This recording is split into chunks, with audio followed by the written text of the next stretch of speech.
My mom moved to India a week after graduation and got a job teaching English. Louis was born a year later.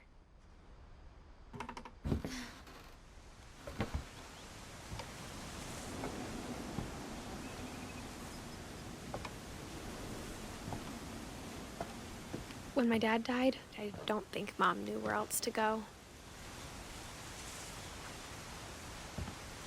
I'm sure Edie was happy to have her back.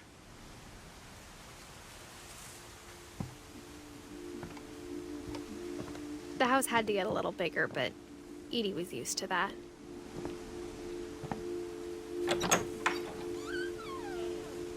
And for a while, things were good. Almost normal.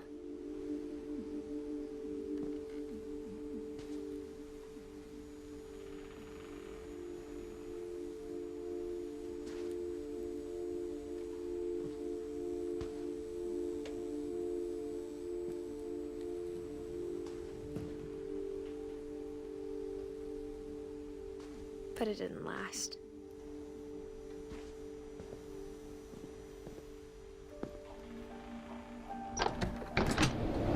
The beginning of the end was Milton's 10th birthday, when Edie gave him a castle.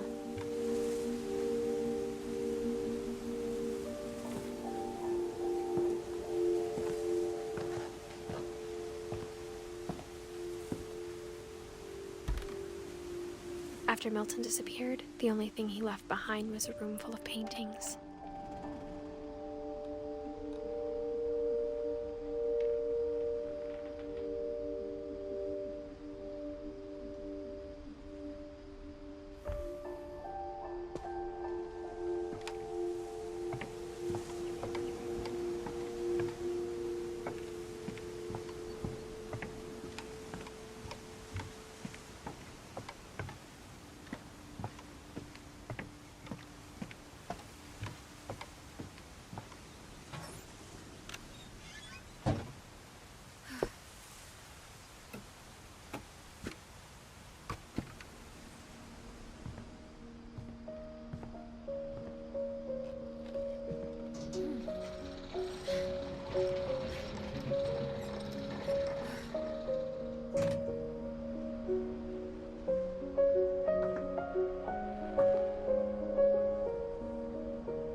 Milton Finch in The Magic Paintbrush.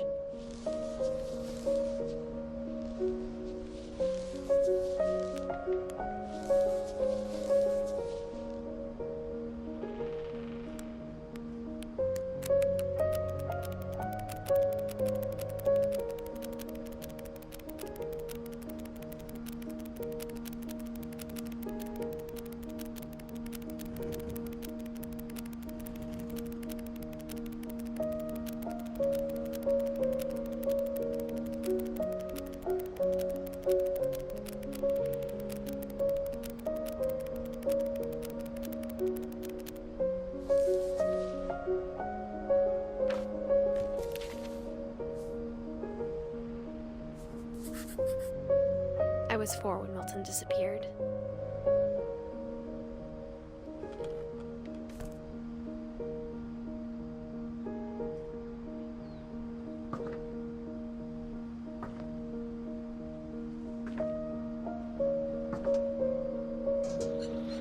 Mom spent months searching for my brother.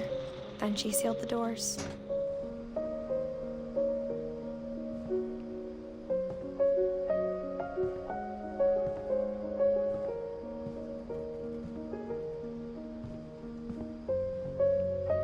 Whatever Milton had found in the house, Mom didn't want it getting out.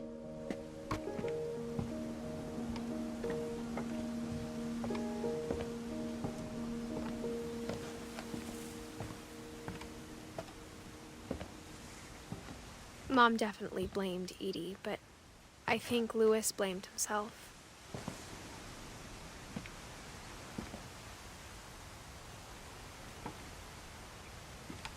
After he graduated, he just spent more and more time in his room. Until Mom got him a job at the cannery.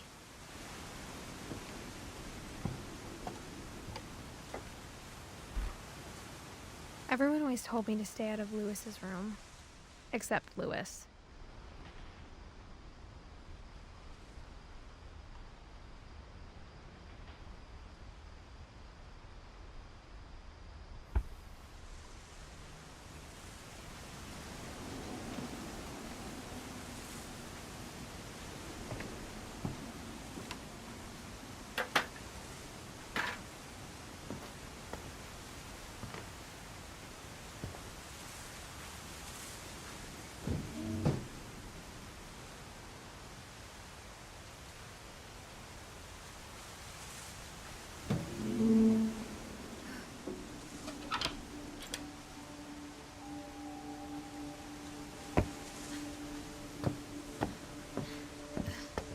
Lewis's room smelled very, very familiar. That part of him lived on.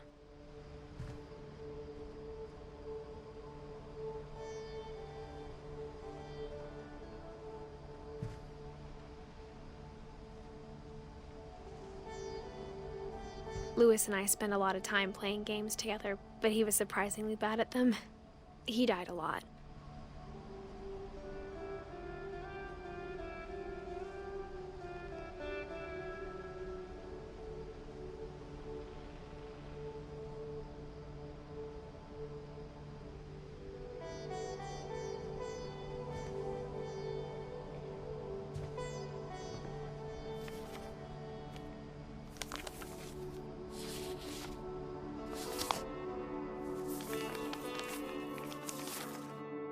Dear Mrs. Finch, as Lewis's psychiatrist, I can understand your desire for an explanation. As I see it, the trouble began in January, shortly after we convinced your son to seek treatment for substance abuse. Newly sober, I believe Lewis first noticed the monotony of his daily life.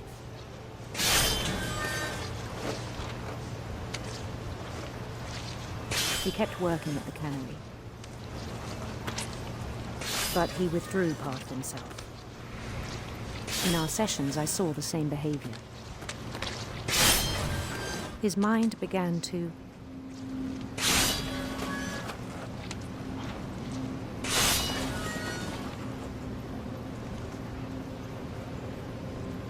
wander.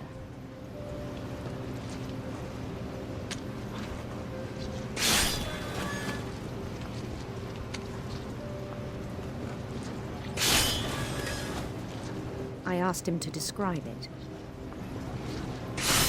He said he started small.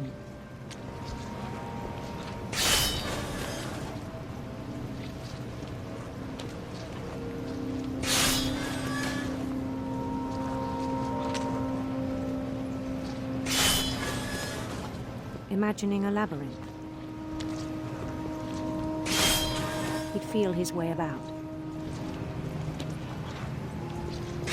Then something moved. Bats. And toads.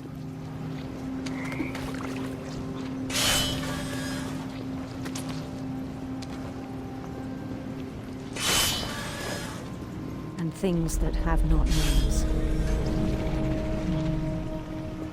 He knew it was all in his head.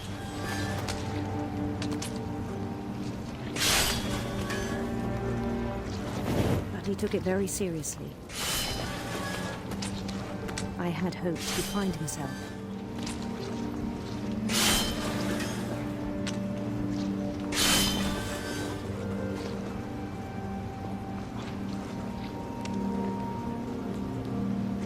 But he found something more. I worried about him then. Daydreaming at the cannery. I spoke with his boss. But he said Lewis had become a model employee. Methodical, tireless, focused. Like a whole new Lewis. So I let him go on.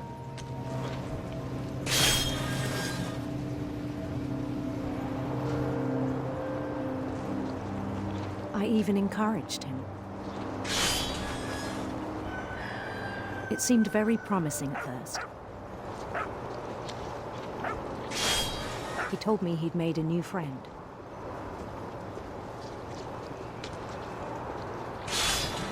On the edge of a city he named Louis Topia. He built the city up slowly, brick by brick. Then he made musicians.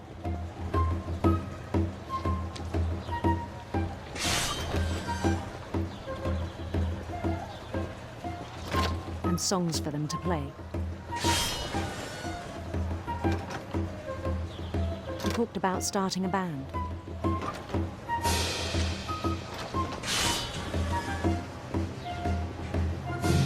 And he was always humming something.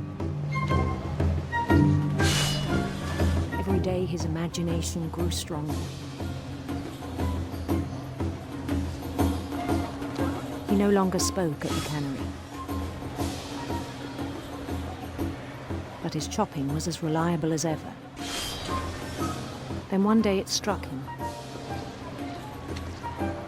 that all the cheering crowds, even the stones under his feet, were all in his imagination, so he could do whatever he wished.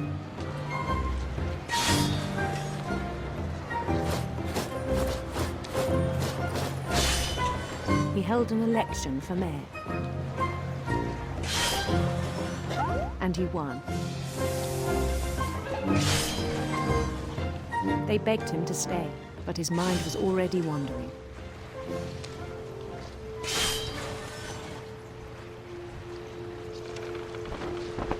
It became a game for him.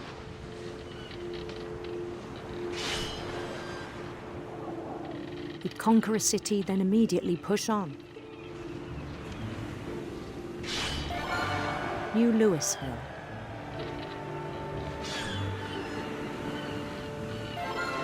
St. Louis. He started drifting away from our reality.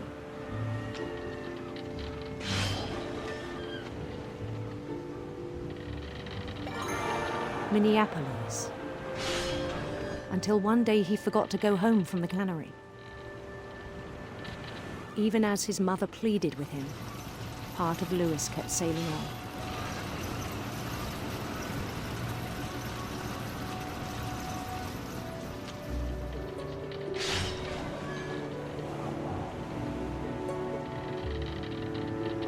In Louisburg, he heard rumors of a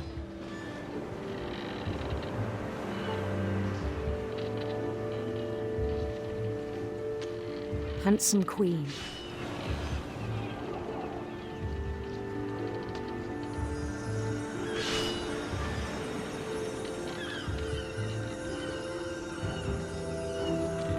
The queen was on her own quest for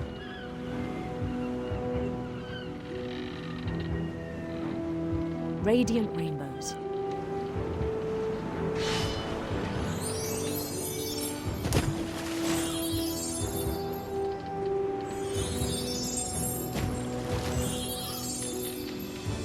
He followed the sound of her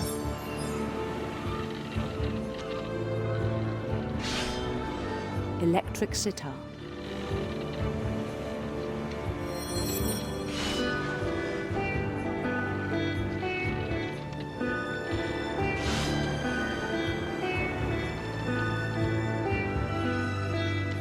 His chase led him to a golden palace east of the sun and west of the moon. Even then, his logic remained sound. He knew the world was all in his imagination.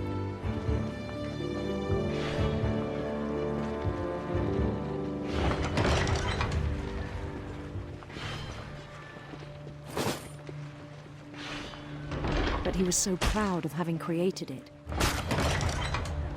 In his own eyes, he'd become something greater than a king.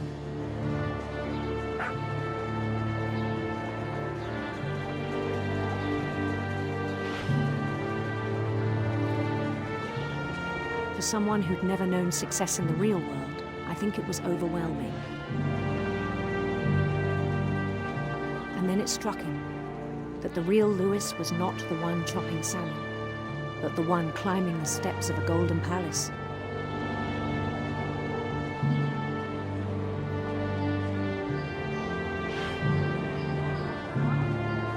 My imagination is as real as my body, he told me. It was hard to argue with him.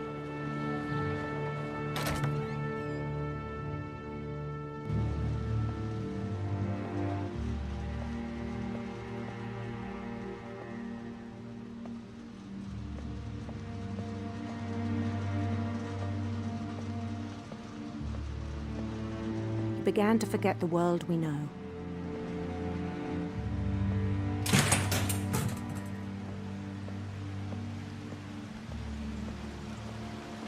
I think it pained him to remember Lewis, the cannery worker.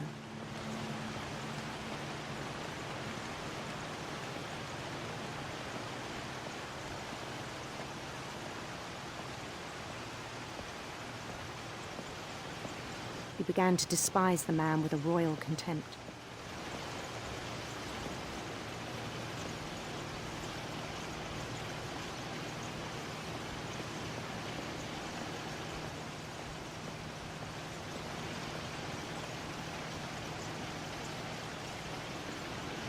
I still thought I could save him. Even after he said he was being crowned king over all the lands of wonder.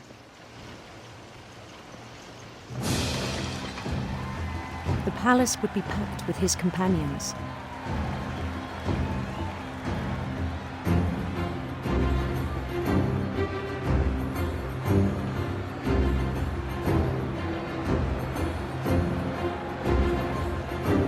Including the wise Calico who had insisted on advising him.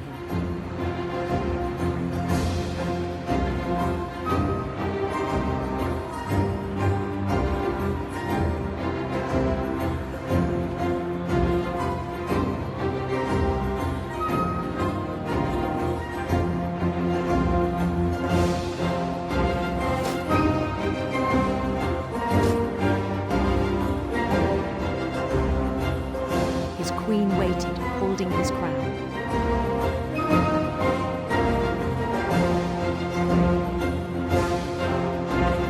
There was only one thing left to do.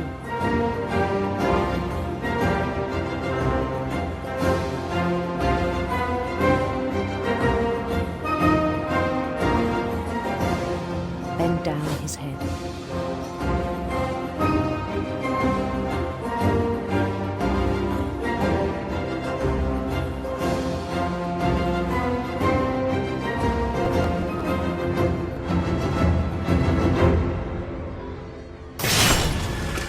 I think you know.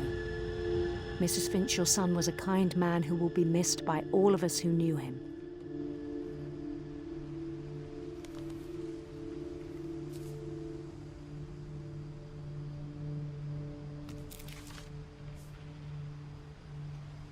My brother was really cool.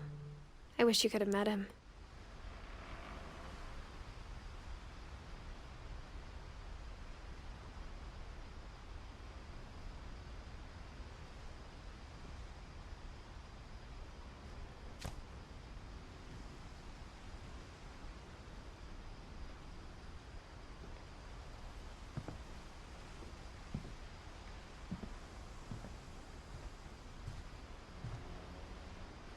He was so proud of being Indian.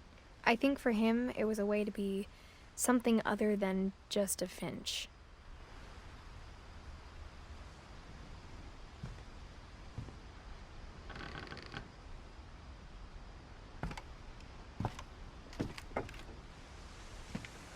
On the way back from Lewis's funeral, my mom told me to start packing.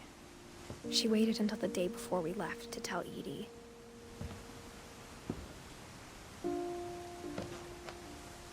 I'm not sure if she wanted to make it easier or harder.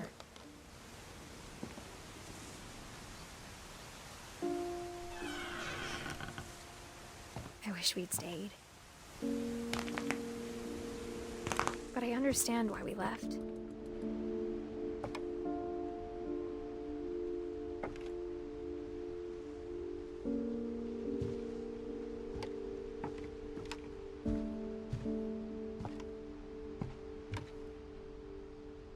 My mom ended up leaving everything behind.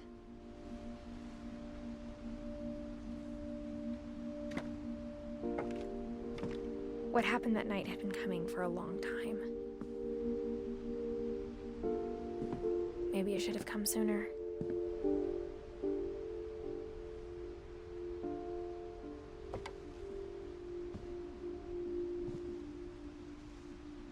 But it had to end one way or another. All that's left now is to tell you about that last night.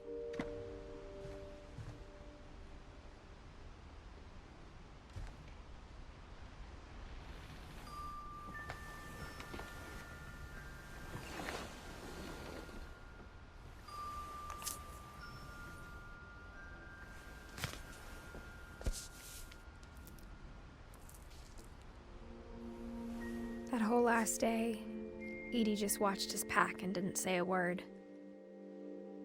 Until supper, when she raised her glass and said, "To our final night together, and all our final nights apart." Grandma, you know what I said about alcohol. Some of your medications are very Edith, specific. I left a present for you in the hallway. Why don't you go open it? The grown-ups have to argue now. I'm sorry, you're right. We're all leaving tomorrow. Let's just enjoy our last... I'm not leaving. Edith, you're excused.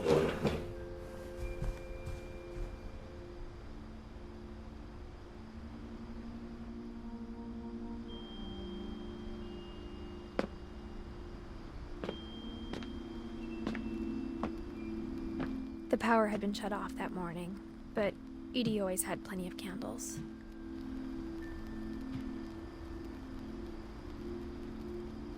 When my mom sealed the library, I don't think she knew about the other entrance.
Or that Edie had a key to it.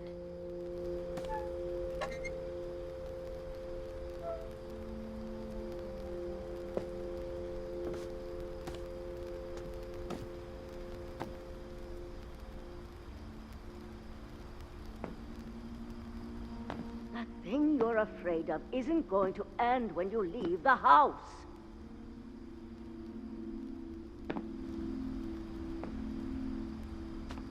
Edith has a right to know these stories. My children are dead because of your stories! I think it's best if Edith and I leave tonight.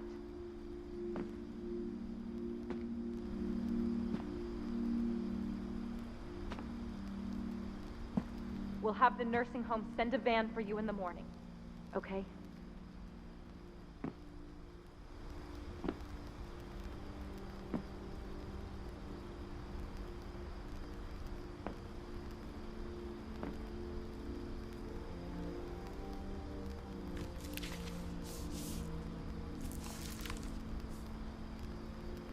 Dear Edith, there's so many stories I wish I could tell you, but there's only time for one.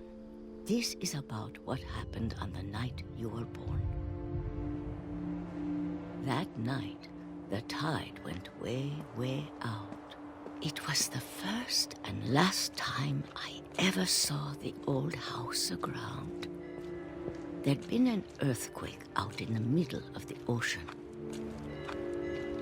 They called it the lowest tide in 1,000 years. God, it smelled awful. You know, I've seen that house every day of my life.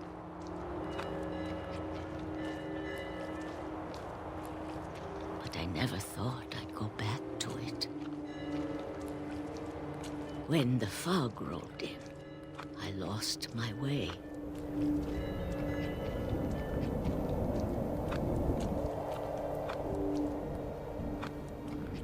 I got turned around.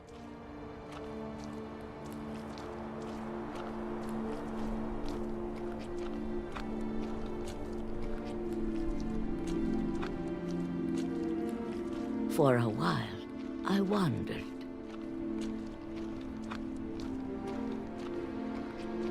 I started seeing things.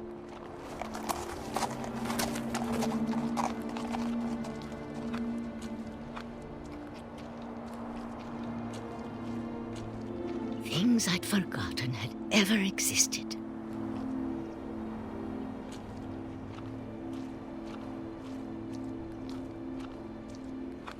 But when I saw them, they felt like old friends. That night, a lot of things came back to me.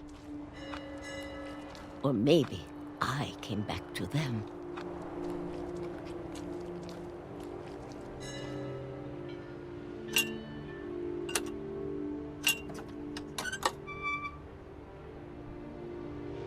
I need you to try and... Edith, what are you doing in here? It's mine. Edith! Mom, you're gonna rip it! Let go! I kicked and screamed, but Mom dragged me to the car.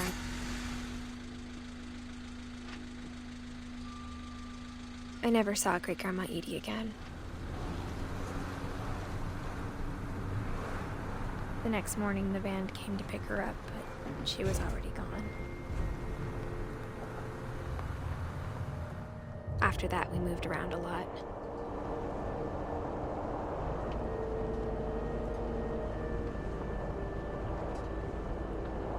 We both tried to make the best of it.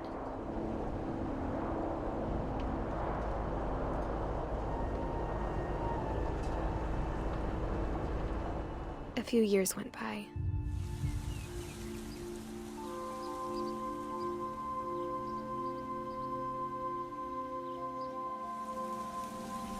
My mom didn't like to talk about it, but she started getting sick a lot. The rest happened pretty quickly.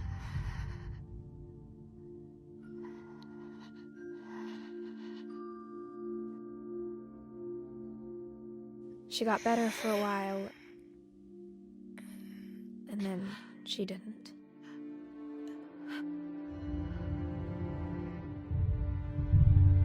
And then I was alone.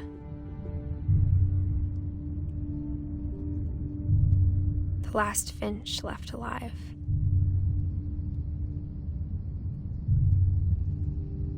Until I found out about you. I'm still not sure what to tell you about all this. If we lived forever, maybe we'd have time to understand things. But as it is, I think the best we can do is try to open our eyes. And appreciate how strange and brief all of this is.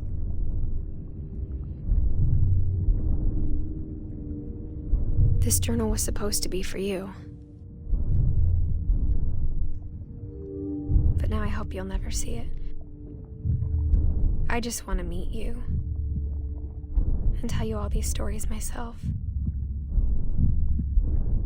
But I guess if you're reading this now, things didn't work out that way.